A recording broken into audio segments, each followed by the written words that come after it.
Bienvenue sur M6. Pour cette semaine green, je suis à Olivet dans le Loiret pour vous parler des Tarentes de Mauritanie. Ces petits geckos viennent historiquement d'Afrique du Nord. Ils sont arrivés dans le sud de la France à partir des années 70.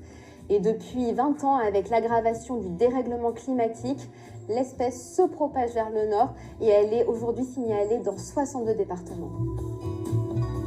Bonjour Cyril. Bonjour Jennifer. Alors avec votre association, vous avez lancé un avis de recherche pour étudier les déplacements des Tarentes. Oui, tout à fait. Donc c'est un programme de sciences participatives et donc on invite la population à nous signaler lorsqu'ils en observent un chez eux ou à côté de chez eux. C'est assez simple en fait, il suffit de nous envoyer des photos, des vidéos, ça nous permet d'authentifier les animaux, qu'on a bien affaire à la bonne espèce.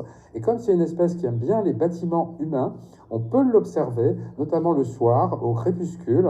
Elle s'approche des lampadaires attirée par la lumière qui attire les insectes dont elle vient se nourrir. Alors comment des animaux aussi petits peuvent parcourir autant de kilomètres ? Bien évidemment, ce n'est pas toutes seules qu'elles peuvent marcher avec leurs petites pattes et parcourir une si grande distance. Par contre, sous leurs pattes, elles ont des petites pelotes adhésives qui leur permettent de s'accrocher sur n'importe quel type de surface. Et elles vont profiter de notre manie humaine de nous déplacer pour voyager. Donc elles s'accrochent sur nos véhicules, nos camions, nos voitures, mais aussi sur nos marchandises. On a des témoignages de personnes qui nous disent « Je reçois un colis et il y a un gecko qui en sort ». C'est assez surprenant. Effectivement.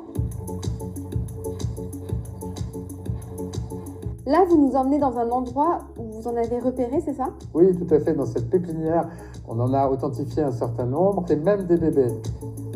L'autre moyen de transport des Tarentes, c'est les végétaux. Absolument, oui. Depuis un certain nombre d'années, il y a une mode. Et puis, avec le dérèglement climatique, aussi le réchauffement, les gens plantent de plus en plus des arbres tels que ces oliviers, tels que des cycas, qui viennent du sud de l'Europe, du sud de la France, et qu'on plante aujourd'hui beaucoup plus au nord. Des Tarentes sont cachées dans les feuillages et la Tarente, elle pond ses œufs dans la terre. Donc, avec les mottes de terre, il y a des œufs qui remontent. D'accord, et c'est une espèce invasive ou pas ? Ah non, pas du tout. La Tarente de Mauritanie, elle est considérée réglementairement comme faisant partie de la faune française. À ce titre, elle est strictement protégée, comme tous les reptiles et amphibiens de France. Il est donc interdit de lui nuire de quelque manière que ce soit. Alors Cyril, si on voit une Tarente, qu'est-ce qu'on fait ? Alors surtout, on commence par leur fiche la paix. Souvent, les gens aussi, quand ils la rencontrent, quand il fait froid, ils vont la trouver un peu léthargique. Ils disent « Oh là là, elle est mal en point, il faut l'aider, je la rentre, je la mets dans un terrarium avec du chauffage. » Surtout pas, c'est pas lui rendre service. En hiver, cette période de léthargie, les reptiles, ils en ont besoin dans l'accomplissement de leur cycle de vie. D'accord, merci beaucoup Cyril. Merci Jennifer.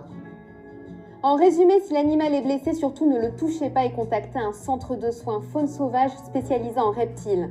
En revanche, s'il va bien, profitez de sa compagnie, c'est un excellent anti-moustique et il est même considéré comme porte-bonheur dans certains pays. J'espère que ce reportage vous a plu et tout de suite, retrouvez la météo.